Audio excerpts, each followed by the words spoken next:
Bonjour, bonjour à tous les amis de cette petite chaîne. Nous voilà de retour après la trêve des confiseurs, comme on l'appelle, qui présente plusieurs caractéristiques dont une est beaucoup trop bouffée. Mais bon, c'est comme ça fait partie des traditions et il faut les respecter. Bien, Hervé s'est remis au travail après être parti se promener un petit peu quand même, d'après ce que j'ai compris. Il est allé dans les pays du froid. Donc voilà, je vais lui passer la parole pour reprendre notre série de vidéos sur la dimension militaire et géostratégique de ce conflit mondial. À toi. Bonjour à tous, donc meilleurs vœux à tous, bien sûr, même Moi, si la... je les ai déjà présentés, moi. Donc, Oui, ben, pas moi, pas moi. Donc, je sais bien. même si la situation internationale est quand même toujours aussi inquiétante. Donc, trois parties à la vidéo. La première, bien sûr, le conflit en Palestine. Ensuite, le conflit en Ukraine. On terminera un petit peu sur ce qu'il y a en termes d'informations, des informations que l'on peut trouver sur différents médias, que ce soit des médias professionnels ou les réseaux sociaux. On va essayer d'être un peu plus synthétique et plus rapide que d'habitude. Et il y a des passages de la présentation où je vais passer rapidement, notamment tout ce qui est centre de gravité, état final recherché. La plupart des personnes qui nous suivent depuis un moment euh, savent de quoi ils retournent. Et puis ceux qui ne sont pas au courant, ils auront qu'à regarder les vidéos précédentes où c'était explicité lors d'une vidéo. Alors, j'ajoute que Hervé a éduqué pas mal de monde quand même hein, à cette présentation et je pense qu'elle est précieuse. Je rappelle que ceux qui souhaitent avoir les PDF, ceux qui souhaitent avoir ces présentations, peuvent me le demander en passant par l'adresse email qui est en description de la vidéo et je l'envoie avec plaisir. Donc, je partage mon écran.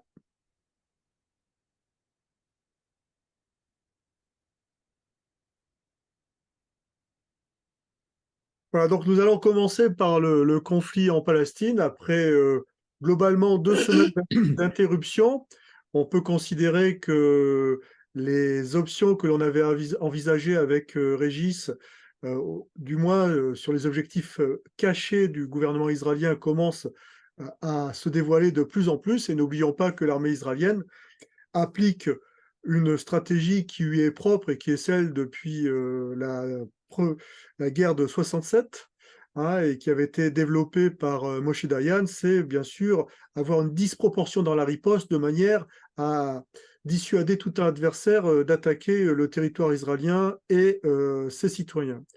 Mais ce qui est intéressant, pour en revenir à cette notion de centre de gravité, et c'est l'un des centres de gravité qui était le plus prégnant pour ce qui concerne l'État d'Israël, c'est bien sûr le centre de gravité économique. Et il est fragilisé de facto par les actions des rebelles Houthis en mer Rouge, et notamment sur le détroit qui verrouille la mer Rouge et qui empêche et qui gêne le commerce en direction du port d'Eilat, qui est le port principal, notamment en termes de transport de containers pour Israël sur cet axe logistique. Donc, des actions qui sont quand même assez importantes, puisqu'on dénombre pas moins de 100 attaques et 10 navires marchands qui ont été ciblés. Alors, ce sont des navires marchands qui sont ciblés, non pas de manière aveugle, mais il faut qu'ils aient une relation, bien sûr, soit avec un armateur israélien, soit qu'ils soient en train de desservir le port d'Eilat. Donc une action quand même qui est problématique hein, pour l'État d'Israël, qui touche un de ses centres de gravité, mais qui touche également au commerce international, puisque c'est un des axes principaux du commerce international, notamment entre l'Asie et puis l'Europe occidentale. Donc, bien sûr, les forces euh, présentes occidentales dans la zone, et notamment les forces navales, ont bien sûr réagi, que ce soit les navires américains, les navires britanniques ou même les navires français qui ont riposté et abattu un certain nombre de vecteurs aériens des Houthis. Et dernièrement, 3 embarcations légères des Houthis ont été détruites par des hélicoptères euh, d'un- du porte-avions Eisenhower qui se trouvait dans la zone. Donc une montée en puissance de la conflictualité dans cette zone du détroit et qui pourrait bien sûr se s'étendre avec des actions aéronavales de la part des porte-avions américains qui pourraient frapper des intérêts militaires outils sur le sol sur le sol, en fait, yéménite qui recèle cette rébellion houthi. Donc, une possible confrontation et une montée en puissance de la confrontation entre les États-Unis, les alliés des États-Unis, les Houthis et peut-être de manière indirecte avec l'Iran, sachant que l'Iran a déplacé un de ses navires de guerre dans la zone. Donc c'est une zone qui est très particulière puisque à proximité du détroit de Bab el-Mandeb, il y a la base de Djibouti. C'est une base de Djibouti qui originellement était une base française, mais maintenant qui est partagée entre les États-Unis, la France, la Chine et le Japon. Donc, C'est oui, c'est assez extraordinaire. c'est peu connu, hein. D'ailleurs, la base chinoise à Djibouti est assez importante, elle est plus importante que la base française. Je parle sur le plan naval. Donc, on est sur un axe logistique d'intérêt mondial, Tout à sur le fait. plan Alors, commercial. je voulais faire une petite observation sur le comportement des outils, appelons-les comme ça. C'est qu'ils disposent, et ça je l'ai appris à cette occasion, ils disposent d'une information extraordinaire, c'est-à-dire que tous les mouvements des navires sont disponibles. C'est-à-dire qu'il y a les transpondeurs. Alors, je suppose que c'est le fruit d'une réglementation internationale, mais ils savent qui passe, qui est où, et quelle est la nature de la cargaison. Ça, c'est assez impressionnant, effectivement. Ils peuvent ensuite faire le tri entre les différents navires, et donc ils empêchent, enfin, ou ils essaient d'empêcher les navires qui ont un intérêt pour Israël. Tout à fait. C'est ciblé. Alors, toujours dans le cadre de l'extension possible de ce conflit, dernièrement, un chef politique du Hamas a été ciblé et tué sur le territoire libanais par un drone israélien.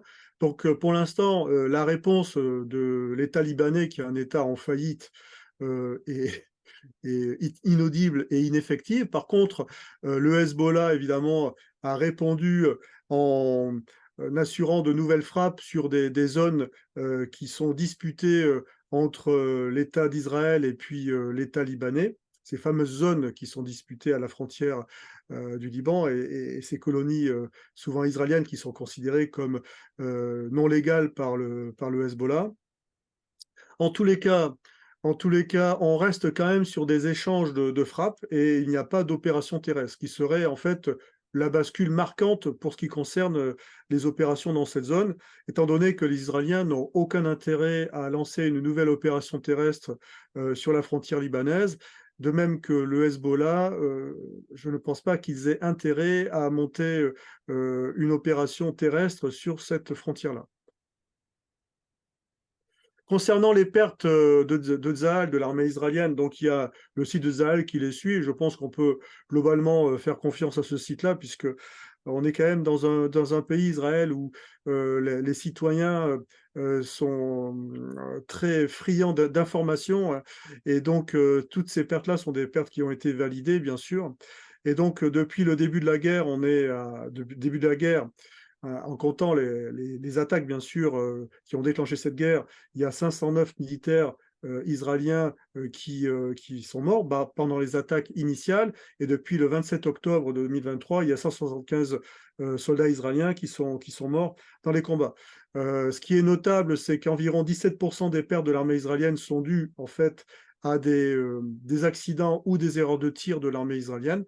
Alors, c'est typique, ce type de pourcentage de pertes d'une armée qui a la suprématie des feux. C'était également le cas de l'armée américaine lors de la première guerre en Irak, où ils ont eu beaucoup plus de pertes par les accidents et par le feu propre de l'armée américaine que par l'armée irakienne. Donc, globalement, une opération de type urbain qui n'a pas généré énormément de pertes euh, dans l'armée israélienne depuis le départ, mais je pense que le taux de perte devrait augmenter maintenant. Pourquoi? Parce que le Hamas, qui avait des techniques opératoires qui étaient assez mobiles d'embuscade et de hit and run, commence à être acculé, que ce soit au nord, dans les derniers bastions de Gazaville, donc ils vont être obligés de tenir les positions. Et ça va forcément générer des pertes, supplémentaires et avec un taux plus élevé dans l'armée israélienne et surtout, plus le Hamas est acculé vers la frontière égyptienne, plus la résistance va se faire dure et va être de moins en moins mobile et ils vont chercher donc à tenir des positions. Alors ce qui est intéressant maintenant, puisqu'il faut quand même penser à ce qui pourrait éventuellement, arriver à la fin de cette guerre dont les objectifs sont quand même tels qu'ils avaient été, énoncés par le pouvoir, par le gouvernement israélien qui était quand même assez, ambitieux, notamment celui d'éradiquer le Hamas. Éradiquer le Hamas, ça veut dire quoi? C'est l'éliminer politiquement, l'éliminer militairement.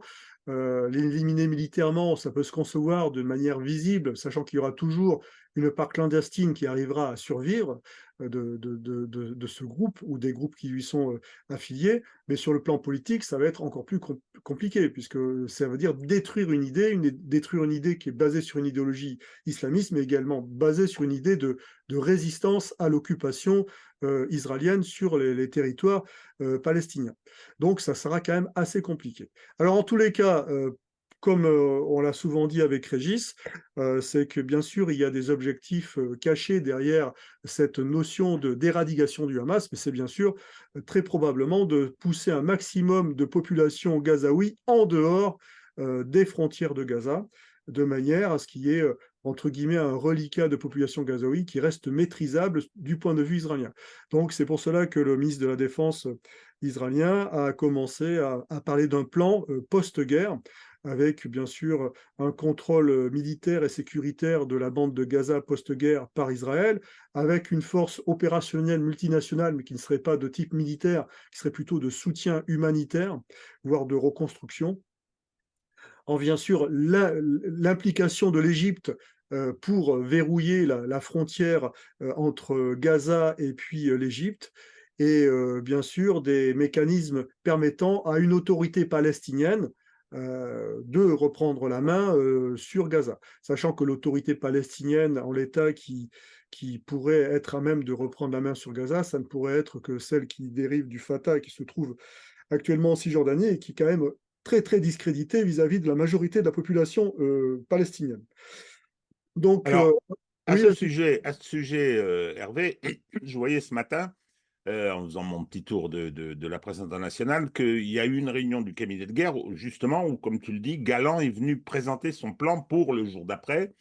Ils sont très divisés, c'est-à-dire on voit bien d'ailleurs le clivage qu'on a depuis très longtemps, hein, mais bien avant le 7 octobre. Et il y a ceux qui disent oui, il faut réinstaller Abbas à Gaza en ayant vidé en grande partie la zone. Et puis il y a les Smotrich, les Ben Gvir qui sont des néofascistes assez terrifiants d'ailleurs. Le Ben Gvir étant probablement le pire, il n'a pas fait l'armée, mais il passe son temps à appeler à des bombardements et même nucléaires sur la zone. Et en parallèle, je ne sais pas qui est-ce qui a lancé ça, il y a des négociations avec le Congo, avec le Rwanda, pour installer les Palestiniens là-bas. Non, mais ils sont complètement cinglés. C'est le plan Madagascar de 1940, hein, puisque effectivement les nazis ont essayé de trouver un endroit où ils auraient pu parquer les Juifs dans des conditions qu'on imagine, hein, et c'est l'échec de cette possibilité. Et Madagascar était envisagé puisque la France était soumise, c'était une colonie française. Madagascar avait été envisagé. Et hier, je voyais sur LCI, il m'arrive quelquefois de tomber sur des séquences, je voyais quatre mères, mais hors de lui, disant, mais vous êtes fou, vous vous rendez compte de ce que vous êtes en train de faire? D'abord, c'est du génocide, hein, c'est le déplacement de population comme ça, l'épuration ethnique, ça s'appelle, en droit international, ça s'appelle un génocide. Et alors j'espère que les réactions internationales qui sont très vives au travers de ça, sauf la presse française qui, comme d'habitude, enfin, répercute ce genre de choses. Et puis malheureusement, les journalistes n'ont pas le minimum de culture qui les renverrait au parallèle avec le plan Madagascar. Donc, il y a quand même une très grosse division, ce qu'on expliquait, ce que je lisais ce matin sur la façon dont s'est passé ce cabinet de guerre était très, très net quand même. Et l'armée israélienne étant beaucoup plus modérée que les excités qui ont été amenés au pouvoir par Netanyahou. tout à fait. Mais ça demeure quand même très, très inquiétant. Donc, je passe très rapidement sur les centres de gravité, hein. Il n'y a pas de grands changements majeurs. Concernant l'activité sur les fronts de ce territoire-là, de la Palestine, donc le front le plus actif demeure Gaza. Le front de Cisjordanie est un front qui est également actif. Celui de la frontière libanaise est en train de se réveiller avec une recrudescence des frappes de la part du Hezbollah, mais également de la part de l'armée israélienne. Le front intérieur, les Arabes israéliens, comme dit précédemment, il n'y a pas de rébellion des Arabes israéliens en soutien aux Palestiniens. Il faut bien comprendre que cette opération qui a lieu sur Gaza, on peut la voir comme une première étape avec une seconde étape qui pourrait avoir lieu ensuite en Cisjordanie avec des process qui pourraient être comparables, puisque les groupes armés en Cisjordanie sont également très très agissants et ont des structures comparables à ceux qui se trouvent actuellement euh, à Gaza.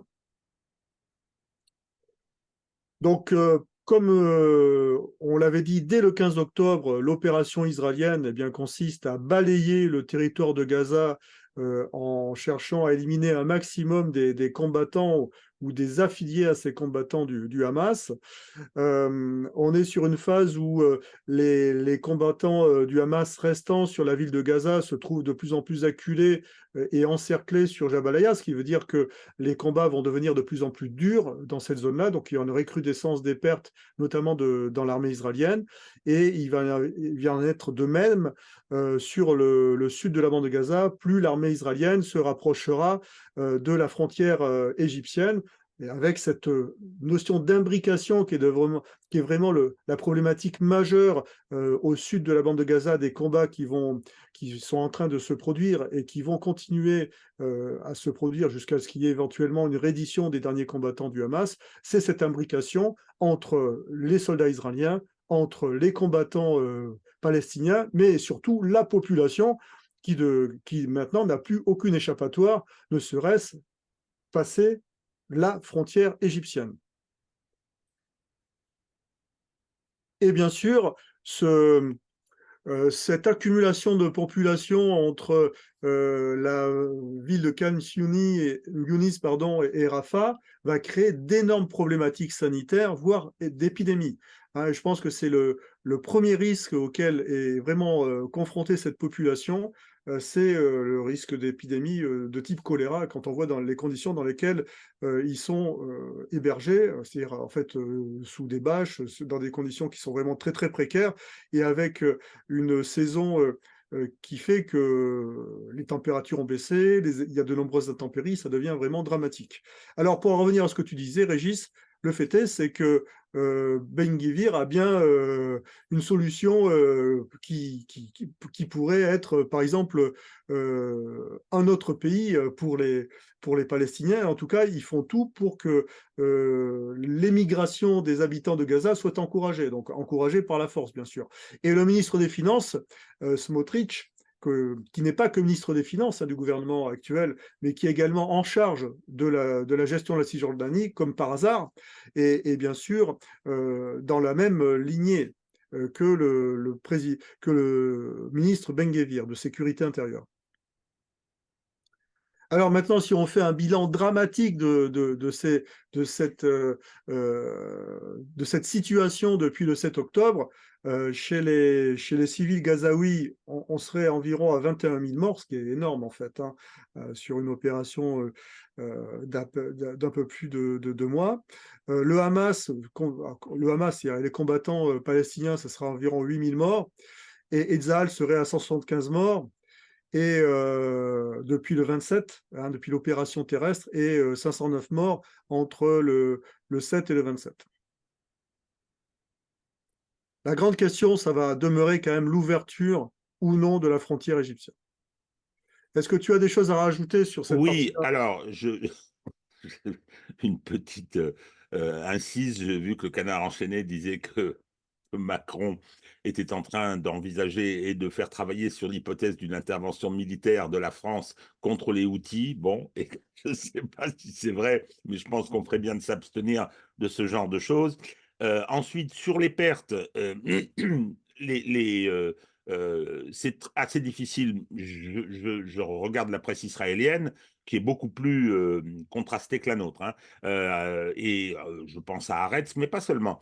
Donc, ils ont l'air de dire que les bilans affichés par l'armée israélienne sont sous-estimés, ce qui est d'ailleurs probable. Alors, ils font des calculs à partir du nombre de blessés. Bon, enfin, toujours est-il que Hmm. il est tout à fait possible que ce soit plus que ça. Alors, paradoxalement, j'ai également vu que le bilan des 21 000 morts, qui est le bilan du Hamas, hein, c'est le Hamas qui le Hmm. donne, Tout à fait. serait lui aussi sous-estimé. Parce que Hmm. le Hamas, qui est quand même à l'origine de tout ça, qui a déclenché son offensive en sachant ce que serait la riposte israélienne, possible que le Hamas soit effectivement un peu compliqué en matière de communication, et c'est une guerre de la communication, on le voit bien à l'échelle du monde, que ce serait quelque chose qui serait là aussi sous-estimé. Alors il y a autre chose, c'est la question économique.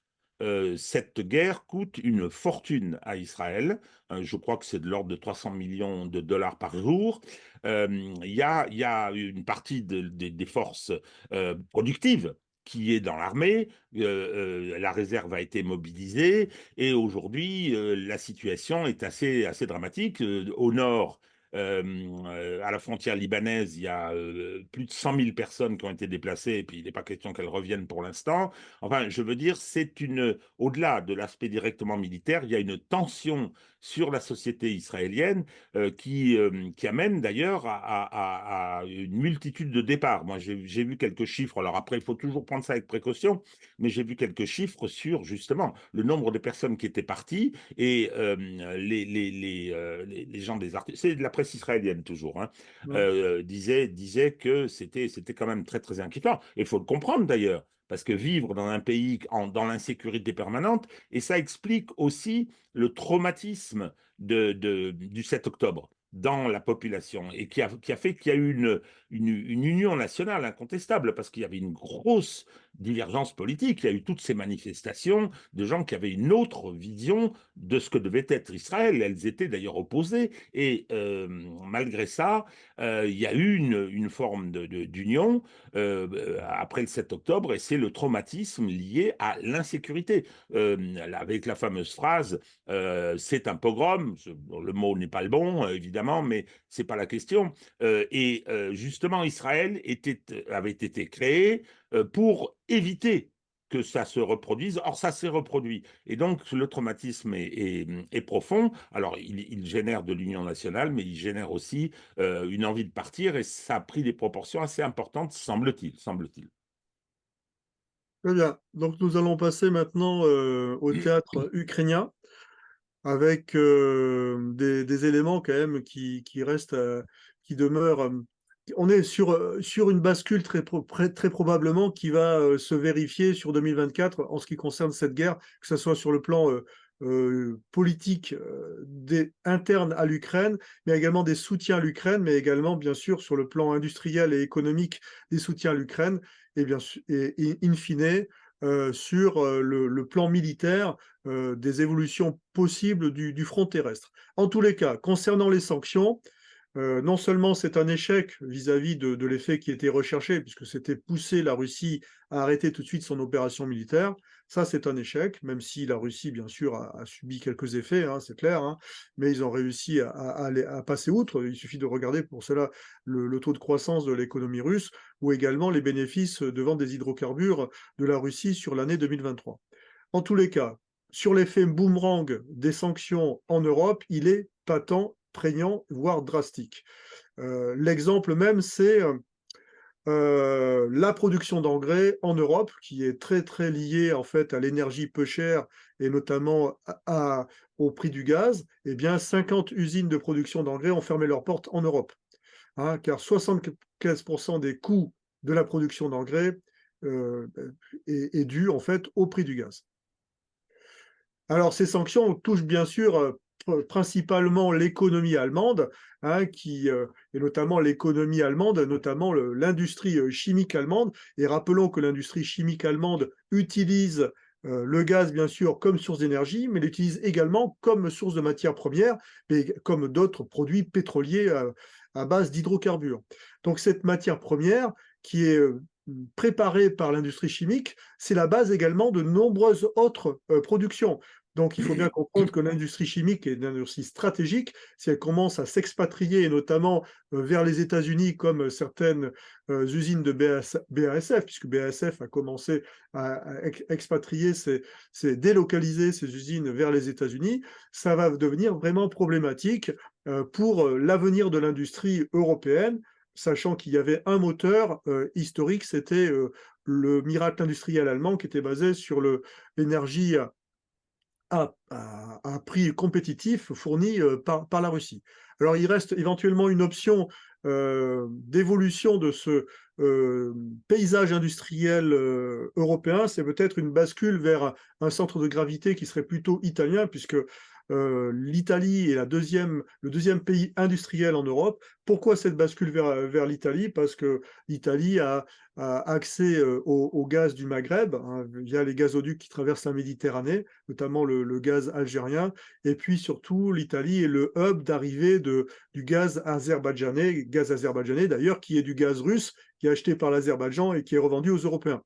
Toujours cette idiotie ou cette ironie des sanctions que nous avons imposées, enfin que nos dirigeants ont imposées, sans réfléchir réellement aux impacts à court terme, moyen terme et long terme. Alors voilà un graphique qui est très très parlant, hein, concernant euh, l'évolution de la production industrielle allemande. Ben, on voit très clairement que toutes les courbes sont à la baisse, mis à part tout ce qui touche à l'ingénierie électronique, hein. Donc on est plutôt sur la fabrication de logiciels et tout ce qui est du domaine de l'industrie numérique. Mais tout le reste, tout ce qui est manufacturé, tout ce qui demande de l'énergie, est en baisse nette. Maintenant, si on s'intéresse à la problématique de l'Ukraine, puisqu'il y a une grave crise politique actuellement en Ukraine, tout le monde en parle, même dans les médias chez nous, notamment sur LCI, c'est cette crise entre les dirigeants politiques de l'Ukraine et les dirigeants de l'armée, notamment certains dirigeants, on va dire le cercle du chef d'état-major des armées, Zaloujny, et le président Zelensky, avec un affrontement entre militaires, entre le chef d'état-major de l'armée de terre, Syrski, et notamment Zaloujny, qui ne partagent pas du tout les mêmes points de vue techniques sur le plan de la conduite des opérations. La grande question pour l'Ukraine, c'est qui a subi la guerre d'attrition imposée par la Russie depuis novembre 2022, attrition qui a touché les moyens matériels de l'armée ukrainienne, mais également les ressources humaines de l'armée ukrainienne. C'est bien sûr comment remplacer les soldats qui ont été tués ou blessés de manière grave et qui ne pourront pas remonter au front.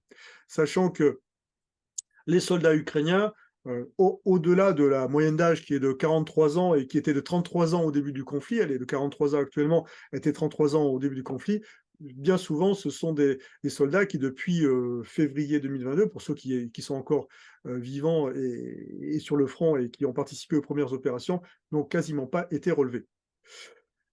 Donc c'est un vrai sujet d'équité même au sein de la société ukrainienne, sachant que l'élan patriotique du début face aux avancées et aux colonnes russes qui avançaient vers Kiev, il a largement disparu, ne serait-ce qu'en observant les effets de la puissance de feu russe sur les mutilés maintenant qui reviennent et qui hantent les villes ukrainiennes, hein.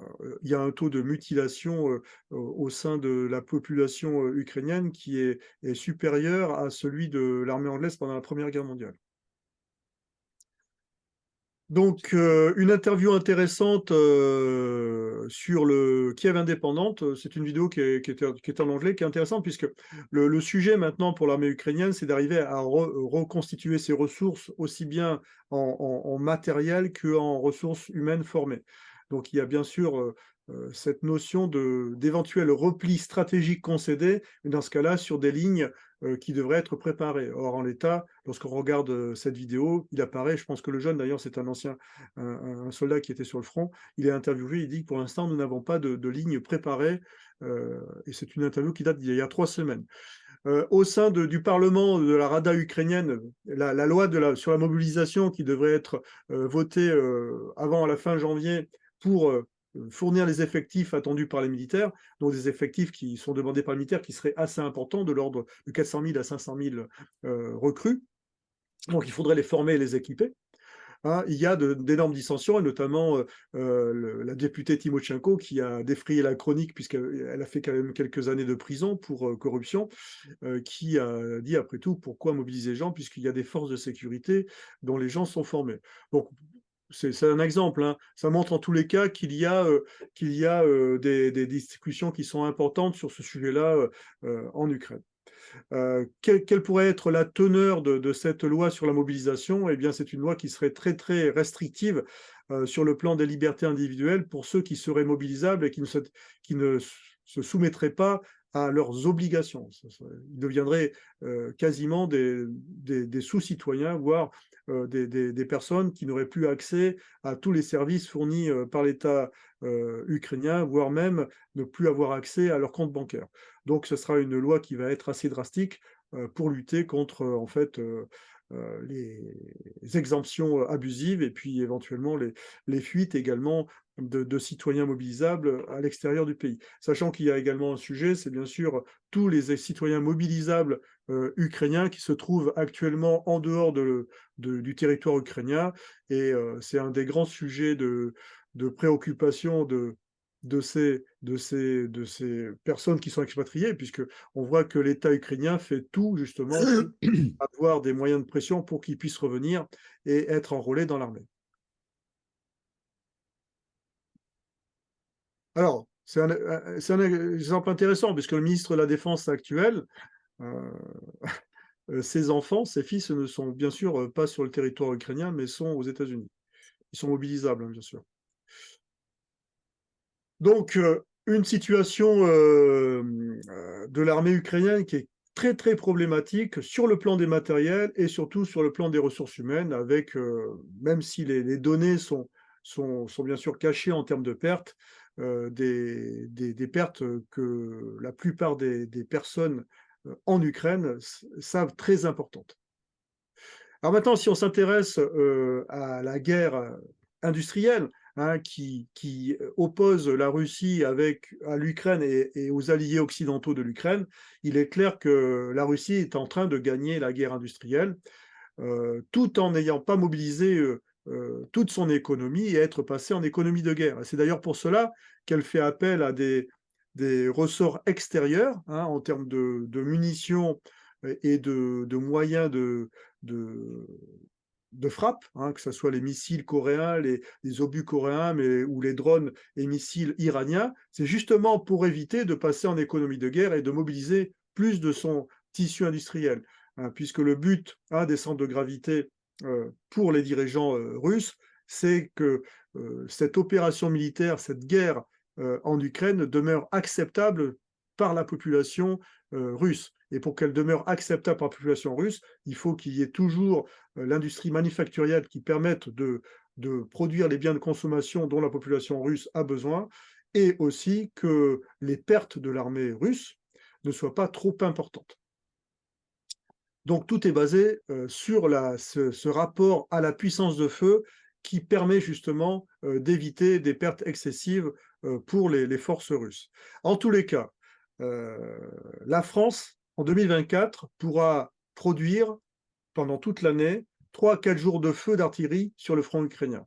C'est un exemple qui montre bien le décalage qu'il peut y avoir entre les besoins exprimés par l'armée ukrainienne et ceux que l'industrie occidentale, les pays alliés, sont en mesure de lui fournir comme aide, que ce soit sur le plan matériel, en termes de munitions, mais également de moyens.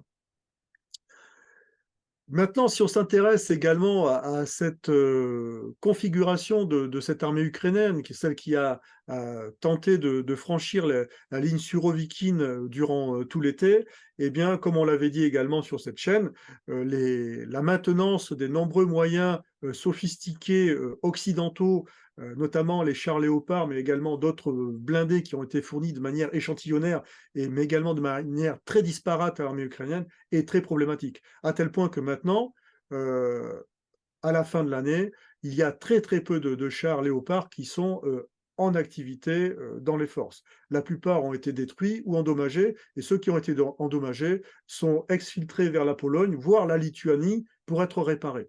Il faut imaginer qu'en face, les ateliers régimentaires ou divisionnaires ou du corps d'armée russe réparent quasiment dans la semaine les engins qui sont réparables, notamment les blindés et les chars, pour qu'ils puissent repartir au front. Donc vous voyez ce différentiel également de disponibilité des moyens.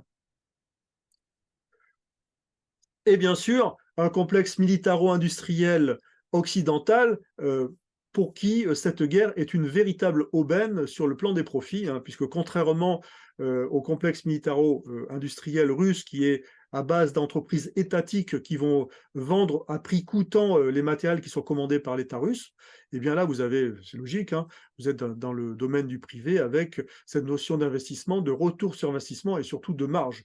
Et bien sûr, tout ce qui est rare devient cher, et comme il y a une énorme demande qui a été créée par le conflit ukrainien, eh bien le prix des munitions, notamment, a augmenté de manière drastique. Et on le voit très bien avec les prix pratiqués par Rheinmetall, hein, puisque les obus de 35 mm qui sont fournis aux moyens antiaériens, aux engins, aux blindés antiaériens Guépard, des obus de 35 mm, donc à but antiaérien, ils sont vendus au même prix que les obus de 152 mm de l'artillerie russe. Donc, vous voyez, un tel décalage ne peut pas être tenable dans la durée, ne serait-ce que sur le plan financier. Tu as un truc à rajouter, Non, Régis? non, non, non. Pas de... Tout est clair. Alors maintenant, on va s'attaquer à un sujet qui est important, c'est ce front de la mer Noire et ce front de la péninsule de Crimée. Il est clair que le centre de gravité sur lequel peuvent faire pression les Ukrainiens, c'est la Crimée et la flotte de la mer Noire, de manière à la gêner ou gêner la vie des Criméens ou le- les opérations de l'arrière-front russe qui se trouve en Crimée, notamment toutes les dépôts de musiciens ou les bases munitions, pardon, ou les bases logistiques. Donc maintenant, si on s'intéresse à ce front-là, et on va essayer de débunker un peu tout ce qui se dit dans les médias, mais les médias ne font que reprendre les sources ukrainiennes. Globalement, la flotte de la mer Noire russe, c'est 60 navires de rang. Alors je dis 60 navires de rang, c'est des navires qui ont du sens. Ce pas des petites coquilles de noix, des petites péniches ou des petites vedettes. Donc 60 navires qui ont du sens.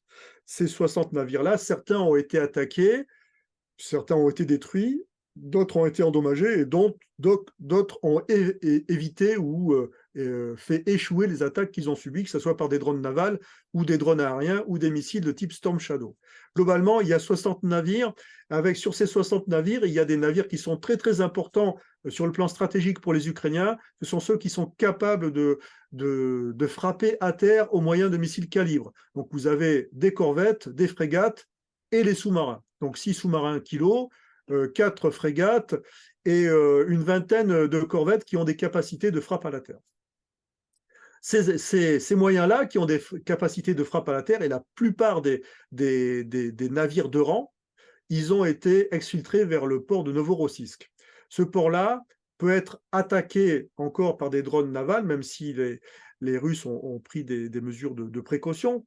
Mais en tous les cas, pour être attaqué par des missiles de type Scalp ou Storm Shadow ou des drones aériens, ce sera beaucoup plus compliqué, car c'est un port qui est beaucoup plus éloigné que le port de Sébastopol ou les autres ports criméens. En tous les cas, on peut considérer qu'il y a 2 navires qui ont été détruits de manière sûre. C'est bien sûr le croiseur Moskova et dernièrement le navire de débarquement qui était stationné sur un des ports criméens. Ça, c'est clair. Il y en a 4 qui sont probablement endommagé et réparable, puisqu'il y en avait un cinquième qui était endommagé et réparable, qui vient de rejoindre justement la flotte, qui était également un des 4 navires de débarquement de classe Ropoucha que l'on voit en bas. Voilà. Donc globalement, il y a 6 navires qui sont hors d'état de nuire, dont état de fonctionnement, état de nuire pour les Ukrainiens, mais en état de fonctionnement. Donc sur ces 6, il y en a 4 qui sont endommagés et 2 qui sont détruits. Donc ça correspond à 10% de la flotte de la mer Noire. On n'est pas sur 20 navires détruits comme ce qui est annoncé sur les médias et notamment sur LCI.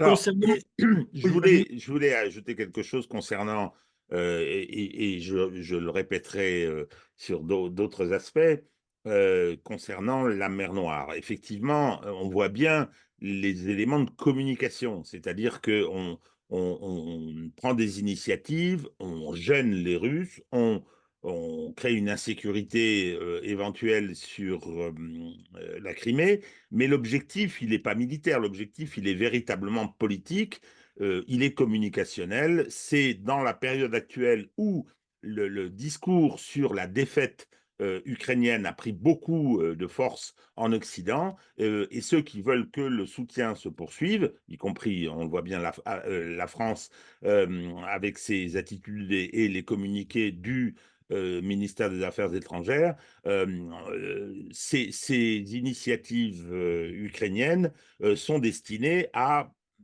faire croire que la guerre continue, que l'Ukraine, l'Ukraine, vous disent les principaux propagandistes sur d'abord les plateaux et ensuite sur les réseaux, a la maîtrise de la mer Noire, la défaite navale sanglante de la Russie. Tout ça est destiné à alimenter le courant de soutien, que ce soit en argent ou que ce soit en matériel. Je pense que ça n'a pas d'autre sens que ça, parce que ça n'a, sur le plan militaire, enfin je ne sais pas ce que tu en penses Hervé, mais je ne vois pas très bien ces petites initiatives, ce qu'elles peuvent apporter globalement à la guerre. Bah, disons que gêner la flotte russe, ça permet éventuellement de faire passer quelques convois de céréales. Bon, ils ont réussi de temps en temps. Ensuite, s'ils arrivent vraiment à empêcher les navires qui lancent des calibres de sortir et de lancer leurs calibres, évidemment, ça aura un effet quand même sur les frappes russes. Mais pour l'instant, ce n'est pas le cas, hein. Et d'ailleurs, Sur le grain, Hervé, je t'interromps. hmm. Les Russes l'ont laissé entendre.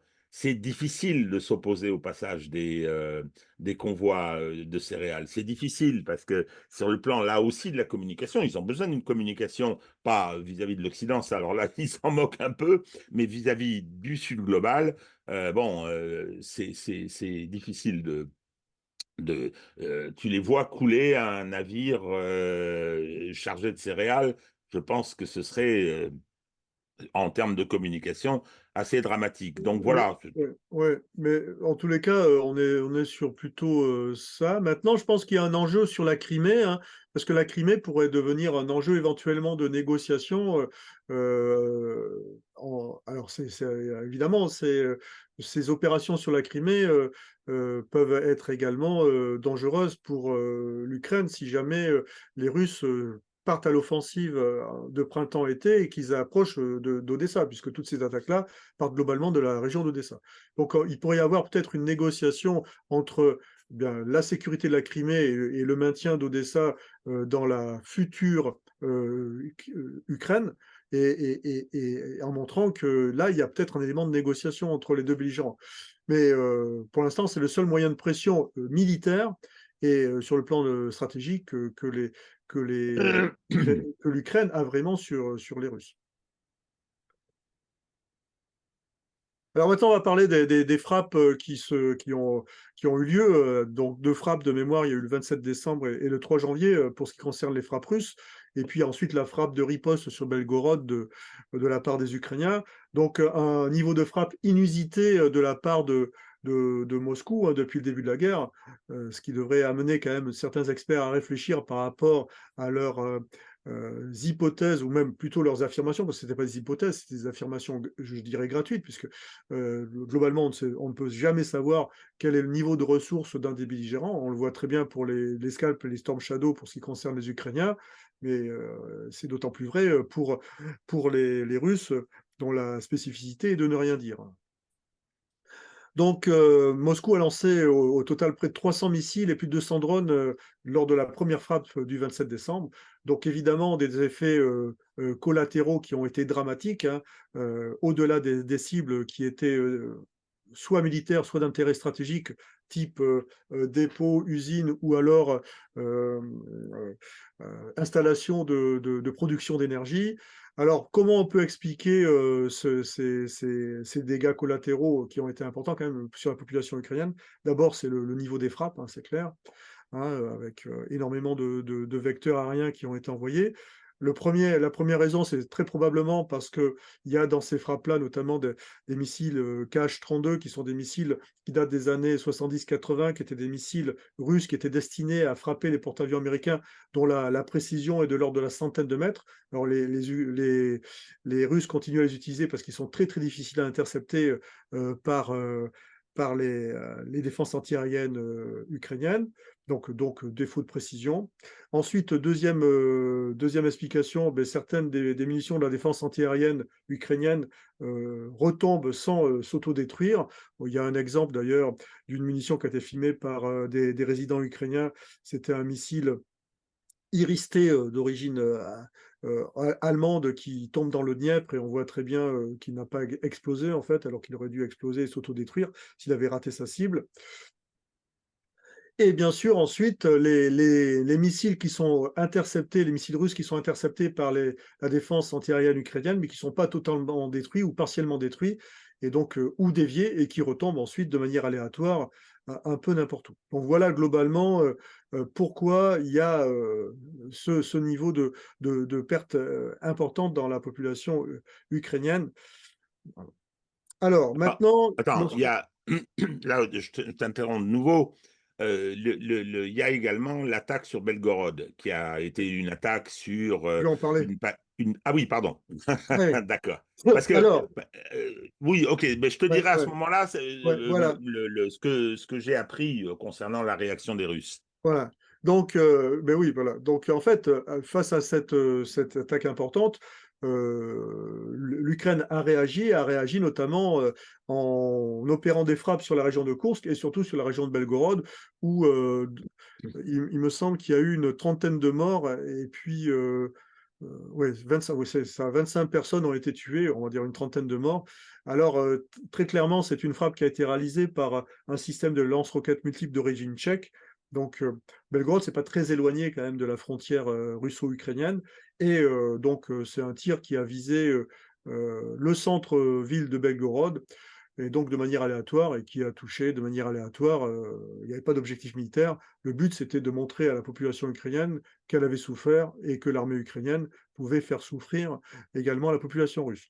Bon, historiquement, évidemment, ça posait un problème dans le narratif des médias occidentaux, hein, puisque il y a toujours cette ancienne qui laisse entendre que les Ukrainiens ne frappent jamais des objectifs civils, puisqu'on est toujours dans le bon et le méchant, l'agresseur et l'agressé, hein, et l'agressé, lui, se défend de manière éthique, et l'agresseur, bien sûr, n'agit pas de manière éthique, mais la guerre, c'est toujours beaucoup plus compliqué que cela.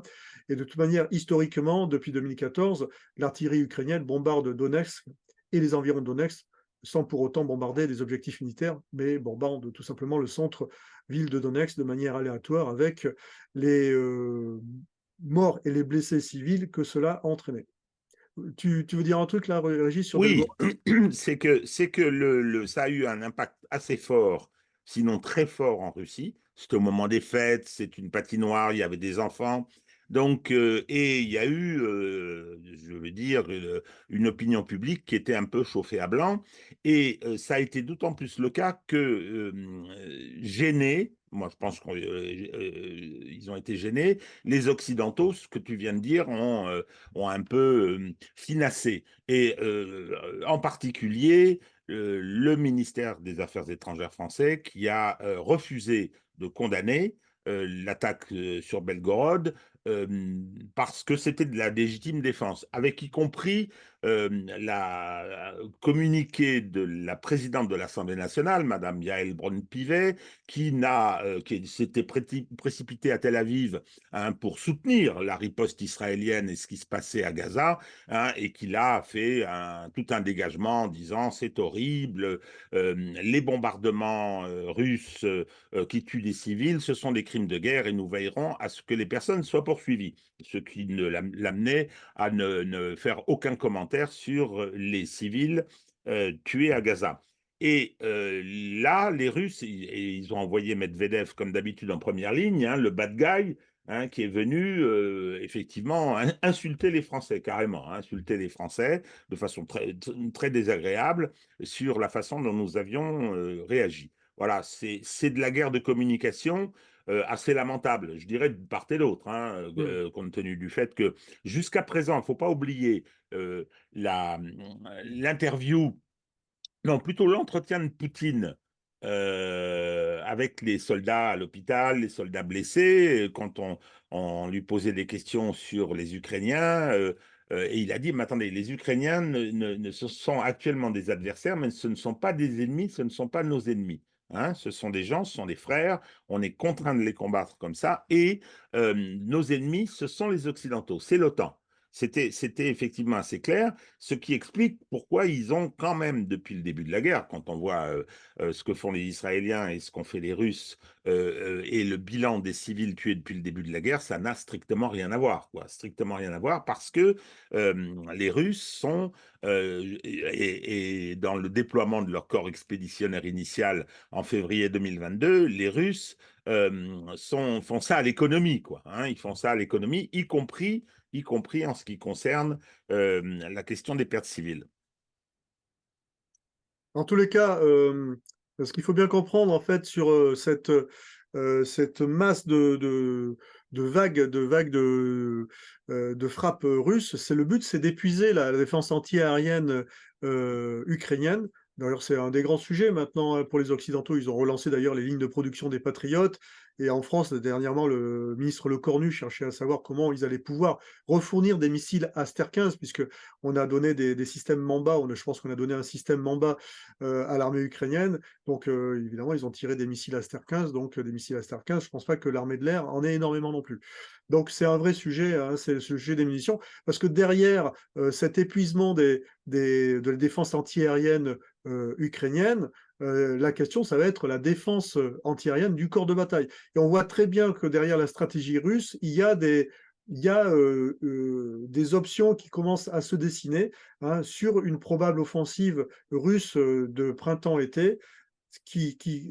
Quels sont ces indices qui peuvent y pousser? D'abord, cette volonté de détruire les défenses antiaériennes ukrainiennes, et ensuite, également du côté russe, la mise en place de brigades d'artillerie qui sont typiquement des unités qui sont destinées, des brigades d'artillerie avec des moyens longue portée, hein, notamment les nouvelles pièces 52 calibres qui sont également arrivées dans les régiments d'artillerie et les brigades, et les régiments d'artillerie et les bataillons d'artillerie russes. C'est la première fois qu'ils vont avoir des 52 calibres qui auront les mêmes capacités à emporter que les pièces occidentales. On voit qu'ils sont en train de préparer, de se mettre en configuration d'offensive pour le printemps-été. Alors maintenant, concernant les analystes de ce conflit ukrainien, notamment les analystes du front terrestre, je conseille à tous nos auditeurs de lire cet article sur le site La Vigie du général Kaff. C'est un stagiaire de l'école de guerre, Christophe Muté, qui a vraiment une très très bonne analyse des opérations sur le front terrestre, et qui vient de rééditer d'ailleurs un post également sur Twitter, sur X, où il montre également une très très bonne compréhension des opérations telles qu'elles sont menées. Alors, c'est vraiment des analyses techniques. Alors parfois c'est un petit peu technique, mais c'est très très bien fait et très clair. Alors, concernant les centres de gravité des belligérants, alors la souveraineté sur la Crimée et la maîtrise de la mer Noire, c'est clair que côté russe, il y a une pression qui est faite de la part des Ukrainiens. Alors cette pression, elle est effective, mais elle repose également sur des moyens qui ne sont pas que ukrainiens.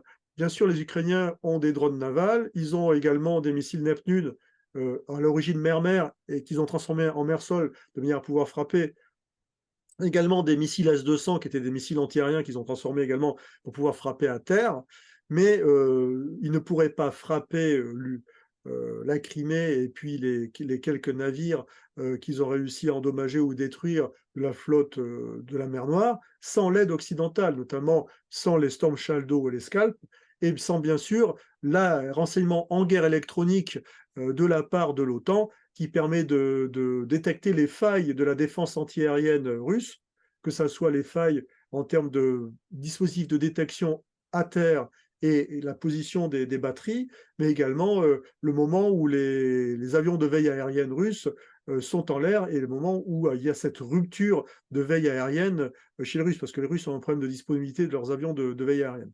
Et ensuite, côté ukrainien, bien sûr, tous les indicateurs sont au rouge, sauf le territoire, puisque pour l'instant, ils arrivent quand même à tenir le front, c'est clair, malgré les difficultés auxquelles ils sont confrontés.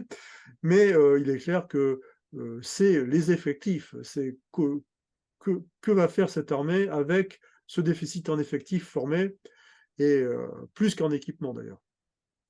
Alors si on fait un élément de comparaison en ce qui concerne le rapport des forces, le rapport des feux, le rapport des feux en termes d'artillerie, le rapport en termes de guerre électronique, le rapport en termes de maîtrise de la mer Noire et le rapport en termes d'air, de maîtrise de l'air, hein, on voit très bien que l'Ukraine est en très très grande difficulté et le seul endroit où elle arrive à matcher la force russe, c'est sur la Crimée et sur la mer Noire, grâce à des opérations ponctuelles qui sont astucieuses, mais qui gênent énormément les Russes.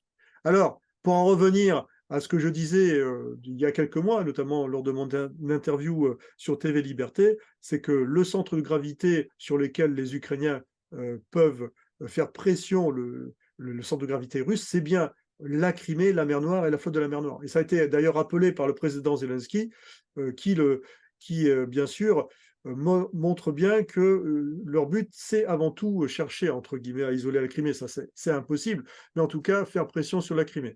Et ensuite, on est sur cette stratégie de défense de l'Est et de sauver les grandes villes de l'Est et du Sud. Donc, on voit très bien qu'ils sont conscients de leurs faiblesses et qui vont chercher à ne pas subir de manière, on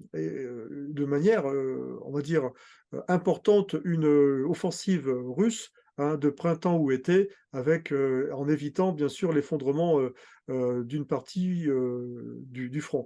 Et il est clair que si jamais il doit faire un effort sur le plan défensif, les Ukrainiens, c'est avant tout sur Odessa. Donc si on en revient maintenant au front terrestre et que l'on remonte depuis l'embouchure du Dniepr, il y a toujours cette opération sur Klinky qui est un véritable massacre des Marines ukrainiens, de l'infanterie de marine ukrainienne. Je ne comprends pas que l'état-major n'ait pas mis le holà à cette opération, hein, puisque ça n'a plus de sens. Autant ça pouvait avoir un petit peu de sens encore il y a 2 ou 3 mois, lorsqu'il y avait encore les opérations offensives sur Zaporizhia, avec cet objectif tactique qui était, on va dire, logique et entendable d'atteindre la M14. Maintenant, on n'est plus du tout dans cette configuration-là, et on envoie tous ces pauvres types se faire tuer dans la gadoue, sans aucune perspective de faire autre chose que se faire tuer. Donc, j'ai du mal à comprendre. En tout cas, ça démonte le fameux, également, deuxième argument des médias occidentaux qui laisse entendre que les Ukrainiens, en fait, sont soucieux de la vie de leurs hommes. Cette opération-là est complètement absurde et c'est un vrai massacre. Donc je continue toujours cette question sur Energodar, sachant que ça s'est un petit peu ravivé sur Energodar. Il y a eu quelques échanges d'artillerie, bien sûr. Comme d'habitude, ce sont les Russes qui se tirent dessus, hein. Maintenant, les deux fronts qui sont importants au sud et au nord de Donetsk, c'est bien sûr Marinka qui a été repris la semaine dernière par les forces russes, avec une volonté de pousser vers l'ouest en suivant l'axe. Et bien sûr, sur Avdiivka, la pince qui continue à se refermer sur Avdiivka. Alors, je pense qu'on est sur Avdiivka avec un calendrier qui va être comparable à celui de Bakhmout. La bataille de Bakhmout en 2023 s'est terminée vers mai. Globalement, une fin de bataille d'Avdiivka à peu près sur avril-mai, avec une dynamique qui est la même, hein. Le but, c'est d'attirer des réserves ukrainiennes et de les amenuiser par le feu d'artillerie et puis par les appuis aériens.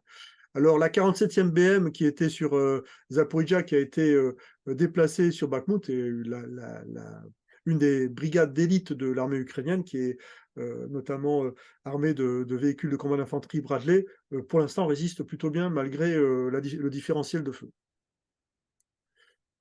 Ensuite, hein, le front qui s'est également éveillé et sur lequel les Russes avancent, puisque les Russes ont récupéré toutes les, euh, les zones qui avaient été conquises par l'armée ukrainienne durant cet été, c'est bien sûr Bakhmout et à l'ouest de Bakhmout avec un régiment aéroporté russe et une brigade aéroportée russe qui sont en train de pousser en direction de Chassivyar. Donc c'est assez inquiétant également pour les Ukrainiens. J'ai oublié quelque chose, je vais revenir sur Zaporizhzhia et sur le saillant de Robotine, puisque les Russes sont en train évidemment de récupérer les positions qui avaient été également conquises cet été par les Ukrainiens. Sur le nord du front, eh bien, la pression continue sur Kupiansk, hein, donc pas d'événements notables, mais il est clair que cette pression continue. Je ne pense pas que ça va être une ligne d'effort d'une offensive russe, même si la pression continue. Alors, que peut-on dire sur l'avenir de ce front terrestre? Eh bien, globalement, les Russes cherchent à réduire tous les saillants du front, que ce soit Krinky, bien sûr, bon, c'est un petit saillant, ça, Robotine, Marinka, c'est fait, Avdiivka, Bakhmut, ensuite avancer sur Kupiansk, de manière à créer des lignes de débouchés, notamment une ligne débouchée qui, à mon avis, est fondamentale pour les Russes, c'est la trouée de Zaporizhzhia, de manière à reconquérir le terrain qu'ils ont évacué de l'oblast de Kherson à l'été. Donc, objectif stratégique des Russes, à minima, c'est conquérir les oblasts qu'ils ont annexés. Et puis, s'ils en ont les moyens, et suivant l'état de l'adversaire, des forces ukrainiennes, peut-être chercher à pousser l'avantage jusqu'à Odessa. Alors, trois axes possibles pour l'offensive de printemps-été, l'effort sur Zaporizhzhia, ensuite direction Kramatorsk et bien sûr Kharkiv. Mais je pense que Kharkiv pourrait être en fait une poussée en fait de diversion. Je ne pense pas que les Russes aient l'intention de prendre Kharkiv puisqu'ils ont eu d'énormes difficultés. D'ailleurs, ils ont été surpris hein, puisque c'était une ville qui était historiquement russophone lors de leur offensive de février 2022. Il y a eu une forte résistance sur Kharkiv. Voilà. Est-ce que tu as des choses à rajouter? Non, non, non, c'est... Alors, si, peut-être un petit mot sur l'offensive que tu penses probable. On en a discuté avant, avant l'émission, bien sûr. Je me demande, il y a l'élection présidentielle qui est le 13 ou le 17 mars, je ne sais plus, en, en Russie.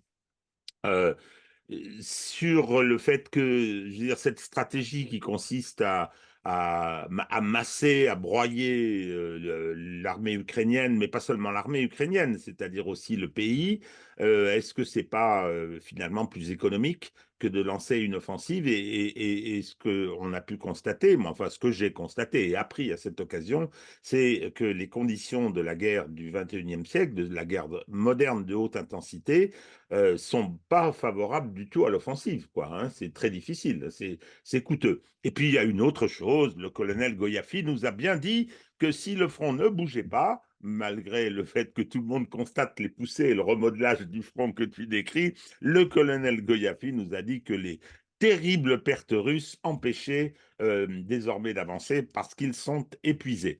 Donc la version, hein, il reprend à son compte les informations ukrainiennes telles qu'elles avaient été ensuite répercutées par les Américains. Donc, je ne sais pas du tout, je vois passer mais cette idée de grande offensive, on l'a depuis le début d'ailleurs. Hein, Douglas McGregor passe son temps à dire qu'il va y avoir une offensive grande flèche, etc. Là, il y a une vague de froid hein, il va faire -20 sur la nuit, hein, un peu moins, beaucoup plus doux, hein, -15 dans la journée sur le front. Et donc, bon, je sais plus, je lisais des gens d'habitude assez sérieux qui disaient que c'était une opportunité, qu'il y avait une fenêtre liée au fait que les sols sont durs et que ça favorisait l'offensive. Je sais pas, on Ouais. verra. Bon, pour en venir au blocage du front de la guerre à haute intensité, ce blocage, il est lié à l'hypersurveillance du front. Oui, Cette hypersurveillance du front, le seul moyen de la détourner, de la contourner, c'est qu'un des adversaires soit tellement affaibli que même s'il détecte en fait un mouvement, il n'est plus en mesure ou de le contrer ou de le frapper. Donc c'est ça la logique de la guerre d'attrition. Et à partir du moment où les Russes vont sentir que sur certaines parties du front, les forces ukrainiennes ne sont plus en mesure justement de frapper ou de contrer, c'est là où ils vont chercher à avoir des mouvements offensifs de niveau opératif. Et c'est un petit peu la même dynamique que lorsqu'en 1918, pardon, le front allemand s'est effondré en fait à l'ouest, hein. C'est un petit peu la même dynamique. J'aime pas faire de parallèle historique un ouais. petit peu déplacé, mais ça, on est un peu là-dessus. C'est un peu ce qu'ils recherchent. Concernant l'hiver, moi je suis plutôt sceptique sur une offensive d'ampleur cet hiver. Je pense qu'on est plutôt sur des contre-offensives d'opportunité de la part des Russes et ils cherchent à réaligner le front et à créer des lignes débouchées. Pourquoi? Parce que, comme tu l'as dit très bien, quand tu passes à l'offensive, quand même, tu t'exposes à des pertes et il y a quand même les élections présidentielles le 17 mars et je pense qu'on va rester quand même sur des opérations offensives prudentes, hein, et la poursuite de la stratégie d'attrition jusqu'au printemps-été, et du moins jusqu'après les élections présidentielles en Russie. Donc on se rejoint. Maintenant, concernant l'information et la désinformation que l'on peut trouver dans les médias et dans les réseaux sociaux, on va commencer par notre excellent général Yakovlev. Alors, Le Monde en crise, il a fait une forme de concaténation des différentes interventions du général Extraordinaire. Yakovlev. Honnêtement, je suis désolé, c'est pitoyable. Il n'y a pas d'autre mot, c'est pitoyable. Ça n'a aucun intérêt. On se demande même d'ailleurs si c'est pas une blague en fait quand il commence à parler. Moi, je suis vraiment atterré quand on voit les postes qu'il a occupés euh, dans l'armée française, à l'OTAN. Il a écrit un bouquin qui s'appelle, qui parle de la tactique, qui est assez intéressant d'ailleurs, hein. Et je l'ai pas lu, mais je sais, j'ai lu des passages. Mais bon, je suis atterré. Je suis atterré. Bref. Alors, Alors, il parle d'un Poutine au niveau erreur stratégique, mais au niveau connerie, on va le dire, connerie dite, et avec assurance, ben c'est un Yakovlev ou deux Yakovlev. On est à ce niveau-là, quoi. non, mais j'incite nos spectateurs à aller voir cette petite vidéo, elle est courte, hein. Moi, je l'ai relayée sur mon compte Twitter aussi, mais c'est grotesque. Et alors, il est d'une vulgarité en plus, c'est ça qui est étonnant, parce que c'est quelqu'un qui a une certaine prestance, dont Ouais, je ne pense pas que ce soit un imbécile, euh, au contraire ouais. d'autres, hein, qu'on ne va pas reciter encore. Mais qu'est-ce qui lui prend, quoi? Qu'est-ce qu'il essaye de faire? Punchline de Yakovlev. Tu as raison, pitoyable, vulgaire et bête. Ce qu'il dit est stupide. C'est étonnant, c'est étonnant. Oui, C'est alors vraiment, il y a un côté de déchéance qui est un petit peu triste. oui, c'est triste, et ce qui est étonnant, c'est qu'il continue bien sûr à être invité. Mais bon, ça, c'est un autre Ah, sujet. ah oui, ça c'est sûr. Ah, ensuite, ben, on s'éloigne un petit peu du sujet militaire, mais c'est la fameuse histoire de Navalny. Navalny, donc, qui est l'opposant, entre guillemets, historique, vu depuis chez les Occidentaux, alors que les opposants à Poutine sont plutôt du côté des nationalistes et des communistes, lorsqu'on regarde les intentions de vote. En Russie, je dis bien en Russie. Donc Navalny qui représente peut-être une petite frange bobo de la population urbaine russe, et qui est en prison pour pas pour un délit d'opinion, mais pour un délit de corruption, hein, et qui est avéré. Alors c'est vrai qu'on peut se poser la question pourquoi il est revenu alors qu'il était tranquillement en Allemagne, et pourquoi il est revenu en Russie. Bon, ça c'est une autre question. En tous les cas, ce que l'on peut remarquer, c'est que il peut tweeter depuis sa colonie pénitentiaire. et que les journalistes de LCI, qui est une chaîne ouvertement opposée au Kremlin, peuvent toujours réaliser leur reportage, même si ils vont pas partout comme ils voudraient, en tout cas, ils peuvent réaliser leur reportage et même poser des questions non préparées au président Poutine lors de sa conférence de presse. Donc je ne dis pas que la Russie est un pays de liberté, mais que comme toujours, en fait, il faut analyser ces systèmes politiques avec des nuances. Hein, on ne peut pas transposer notre vécu démocratique à nous dans des pays où la seule expérience qu'ils ont eue de la démocratie, il suffit d'en parler aux Russes, c'était l'expérience Eltsine, pardon, euh, Eltsine, oui. Eltsine, l'expérience démocratique de type occidental, hein, avec d'ailleurs de nombreux conseillers américains qui étaient autour d'Eltsine. Le seul souvenir quand la population russe a, c'est la montée des mafias et de la misère. Donc, il faut quand même rester toujours prudent et pas être trop arrogant par rapport au système politique que l'on voit dans d'autres pays.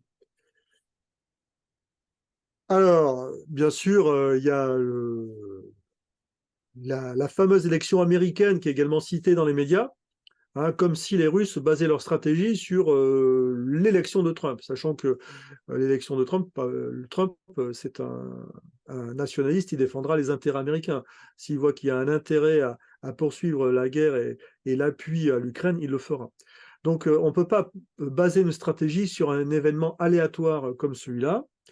Donc ça, c'était, je ne sais plus comment il s'appelle, ce reporter qui a été, Didier François, qui a été, il a été otage de l'État islamique hein, pendant un an, il me semble. Hein. Alors, j'ajoute une chose concernant Trump. L'élection américaine, c'est que bon, l'État profond a un missile anti-Trump parce qu'ils sont terrorisés à l'idée que Trump arrive au pouvoir. Surtout que Trump a dit, moi, si je suis réélu, je vous fais la peau. Ah bon, très bien. Donc, ambiance. Et Nikki Haley, qui est la personne qui représentait les États-Unis à l'ONU pendant assez longtemps, donc est candidate, c'est quelque chose. Hein. Je veux dire, Thatcher à côté apparaît comme une très modérée. Et donc, elle a dit, mais c'est évident que le 7 octobre en Israël, c'est Poutine qui l'organise, c'était le jour de son anniversaire. Preuve irréfutable, voilà. Bon, Ouais. donc, non, franchement, les Russes, ils regardent ça comme tout le monde, mais ils ne se définissent pas, ils ne se déterminent pas, surtout dans ce qui est en train de se passer dans le monde, parce qu'il y a la guerre en Ukraine, mais il y a le reste, il y a les BRICS, ils sont présidents des BRICS, effectivement, ils conduisent avec la Chine, avec l'Inde, avec le Brésil, ils conduisent un changement mondial extrêmement important. Donc, je veux dire, je ne vais pas dire que l'élection américaine sera une péripétie, mais ils savent très bien qu'ils ont affaire en face, quoi. Donc, Ouais. ça ne changera pas grand-chose à leur détermination. Je voudrais revenir sur cette affaire de Navalny, hein, parce qu'évidemment, on peut très bien comprendre que c'est un prisonnier politique, mais n'oublions pas que chez nous, enfin chez nous, en Occident, il y a quand même des cas qui sont également emblématiques et qui devraient poser question de la même manière. Aux États-Unis, il y a bien sûr Julian Assange, hein, qui est typiquement un prisonnier politique, hein, et la personne, aucune voix démocratique ne s'élève contre son emprisonnement. Ensuite, il y a le cas Epstein, qui est quand même un cas assez énorme. Et d'ailleurs, je conseille à nos auditeurs de regarder la vidéo, l'interview de Xavier Hofer sur TVL et également sur Toxin, qui est un criminologue qui analyse très très bien le cas Epstein et qui a écrit un bouquin là-dessus. Donc encore une fois, hein, quand on parle du système russe qui est pseudo-mafieux, on peut également s'interroger sur le nôtre. Mais également plus près de nous, n'oublions pas que nous avons eu quand même l'affaire Benalla chez nous, qui est une affaire pour le moins interrogative, hein, qui questionne, et puis que nous avons quand même un ministre de la Justice qui a été gracié par la Cour de justice. Non, non, non, non, non, Hervé, Hervé, n'utilise pas le terme gracier.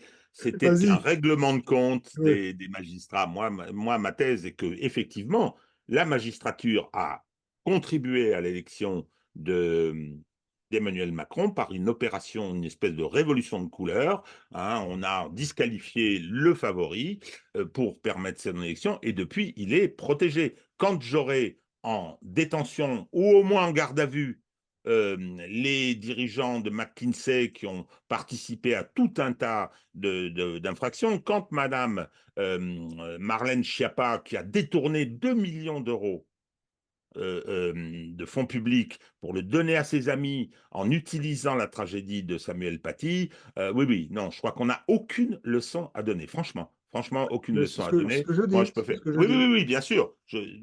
Non, sur Dupond-Moretti, je suis dans une situation horrible, mais je suis obligé de le défendre sur la procédure devant la Cour de justice de la République. Donc, je considère que c'était un règlement de compte par une partie de la magistrature politisée, très politisée, et qui est celle qui protège Macron et qui l'a fait élire. Et le fait que je n'ai aucune considération pour ce personnage qui était un avocat discutable et qui est un mauvais garde des Sceaux. Voilà.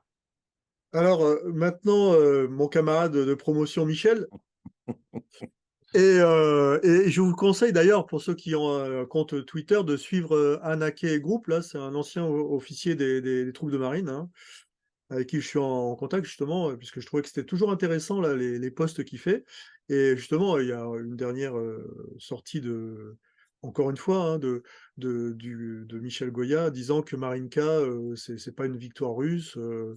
Il n'y a pas il y a aucun intérêt stratégique. Bah si, Marinka, depuis 2014, c'était une ville fortifiée qu'ils ont réussi à prendre, et ça ouvre de nombreuses perspectives de progression à l'ouest, notamment en suivant l'autoroute, la route qui part de Marinka. Bref. Alors maintenant, concernant l'information, je conseille à tout le monde de s'intéresser à ces notions de géopolitique entre les puissances de mer et les puissances de terre, et notamment à la géopolitique anglo-saxonne qui est toujours opérante, hein, et dont le but est d'éviter qu'il y ait ce continuum eurasiatique, hein, qui serait vraiment problématique pour les États-Unis, puisque les États-Unis, c'est une île qui est perdue au milieu de l'océan Atlantique et de l'océan Pacifique. Bien, ne pas oublier non plus qu'il y a cette géopolitique des détroits et ces fameux détroits qui déterminent tout le commerce mondial, et qui tient les détroits, eh bien, tient le commerce mondial, et bien sûr est en mesure de faire pression sur de nombreux pays. Je vous conseille également de suivre cette chaîne que j'ai découverte de géopolitique d'histoire au sens géopolitique, et qui est vraiment très très intéressante, hein. Ça s'appelle Tonton Manu, hein, c'est sur YouTube. Alors Tonton Manu, c'est un pseudo, mais en faisant de l'investigation, j'ai trouvé qui était derrière cette chaîne. C'est un professeur d'histoire et de géopolitique, hein, de lycée, et vraiment le gars est passionnant à écouter. C'est très factuel. Alors c'est vrai que parfois il peut avoir des avis qui sont un peu plus modérés sur le conflit en Ukraine que ceux qu'on peut avoir nous, hein. Mais en tous les cas, c'est très factuel, et ça aide à comprendre la géopolitique et l'histoire de chaque grande puissance. Ensuite, ne jamais oublier que la géopolitique des États-Unis, eh bien, elle est documentée, parce que les États-Unis, c'est quand même une grande démocratie avec de nombreux débats. On le voit très bien en ce moment d'ailleurs, hein, contrairement à nous, avec des vrais contre-pouvoirs aussi, même si c'est pas une démocratie parfaite, loin de là. Et en tous les cas, tout ce qui est réfléchi aux États-Unis, c'est consultable en général, et il suffit pour cela de regarder les documents de la Rand Corporation concernant le conflit en Ukraine actuel, et notamment la dernière étude qui date de janvier 2023. Et qu'est-ce qu'elle dit, cette étude? C'est que pour les États-Unis, que l'Ukraine reprenne le contrôle de l'intégralité de son territoire, bien, c'est pas forcément quelque chose de très bénéfique pour eux. Et il y a énormément de risques derrière, et notamment des risques d'escalade avec la Russie. Donc, vous voyez, tout ce que l'on entend en ce moment sur le plan politique aux États-Unis, ou même dans les médias aux États-Unis, tout ça, ça part de réflexions stratégiques, hein, et qui rejoignent en fait ce qu'ont dit de nombreux analystes ici en Europe, et notamment en France, à commencer par Caroline Galaxteros, et puis le général Pinatel, hein, qui disait que les États-Unis donnaient les moyens à l'Ukraine de se défendre, mais pas à l'Ukraine pour qu'elle reconquiert tous ses territoires. Et puis, l'ineffable Tanzer qui revient sur les plateaux, puisqu'en fait, en ce moment, c'est un petit peu la panique chez tous les atlantistes et notamment les néoconservateurs ou les relais des néoconservateurs ici. Donc c'est la panique, hein, bien sûr, puisque cette guerre voulue par les néoconservateurs ne se déroule pas de la manière dont ils auraient souhaité. Donc évidemment, c'est un petit peu la panique. Alors, c'est quelqu'un qui a des connaissances, hein, certainement, du monde russe, du monde ukrainien, puisqu'il me semble il a été intervenant à l'université à Moscou, mais je suis quand même toujours assez étonné de voir. On n'est plus dans le militantisme, hein, avec certaines personnes, on est dans le fanatisme. Alors également, je conseille à, à nos auditeurs d'acheter Ligne de front, là, L'enfer de la guerre urbaine. C'est une très bonne synthèse des grandes batailles urbaines du XXe siècle, avec un article intéressant de Sylvain Ferrat sur la bataille de Mossoul. Et il est intéressant, bien sûr, sur le déroulé de la bataille de Mossoul, mais surtout, il montre qu'une force qui a un rapport de feu supérieur à un adversaire, même si elle attaque, elle va lui provoquer des pertes qui seront inversement proportionnelles. C'est-à-dire que si elle a un feu de 7 à 1, eh bien, pour une perte de l'attaquant, il y aura 7 pertes du défenseur, ce qui démonte totalement tous les arguments que l'on peut entendre sur les plateaux télé en disant que celui qui attaque a plus de pertes que celui qui défend. Ben, si celui qui attaque, il a assommé par des monceaux d'obus d'artillerie le défenseur, ben, logiquement, il y aura forcément plus de pertes chez le défenseur que chez l'attaquant, puisque le défenseur sera complètement atomisé par les frappes d'artillerie. Et enfin, une dernière chaîne qui est également très intéressante, pas enfin, parce que j'ai encore quelque chose à vous montrer, c'est la chaîne d'A.T.E. Chouette, hein, ex-pilote de Rafale M, qui fait d'excellentes analyses, et notamment qui a analysé la destruction du navire russe de débarquement de Novotcherkassk sur le port de Féodosial il y a à peu près 2 semaines, une chaîne que je vous conseille de suivre. Et bien sûr, la chaîne de Alain Juillet, avec un sujet que l'on a abordé il y a quelques vidéos, je pense qu'il y a 2 ou 3 mois, c'était l'initiative des Trois Mers. Alors cette initiative des Trois Mers, c'est fondamental pour comprendre également le jeu géopolitique des Américains en Europe, hein. Alors c'était avant la guerre en Ukraine, de manière à découpler la Russie de l'Europe occidentale. Donc c'est une vieille initiative, hein. Il s'agit donc de briser définitivement l'axe Russie-Allemagne-France en créant une zone tampon, s'appuyant essentiellement sur la Pologne, qui est le pilote de cette initiative des Trois Mers, mais qui agit sous influence des États-Unis, et d'autres pays très remontés contre la Russie, et bien sûr tous les pays qui ont été des ex-pays du pacte de Varsovie et qui ont subi une occupation russe. Voilà, donc j'ai terminé. Alors, sur l'intermarium, ce monde continue à bouger. Il y a ce qui s'est passé en Serbie. Il y a une tentative de révolution de couleur. J'espérais avoir Slobodan Despot pour en parler, mais bon, c'est un peu reporté.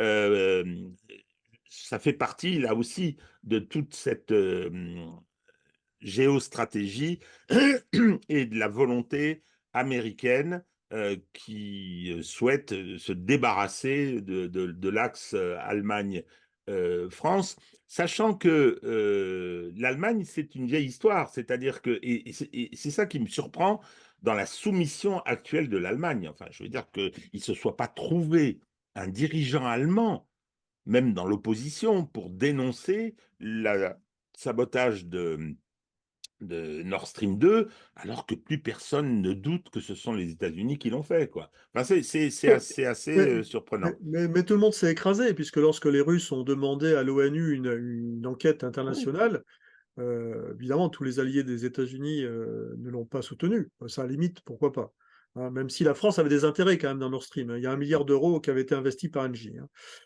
On oublie de le dire, bien sûr. Comme ça ne concerne plus que les Allemands, mais c'est faux.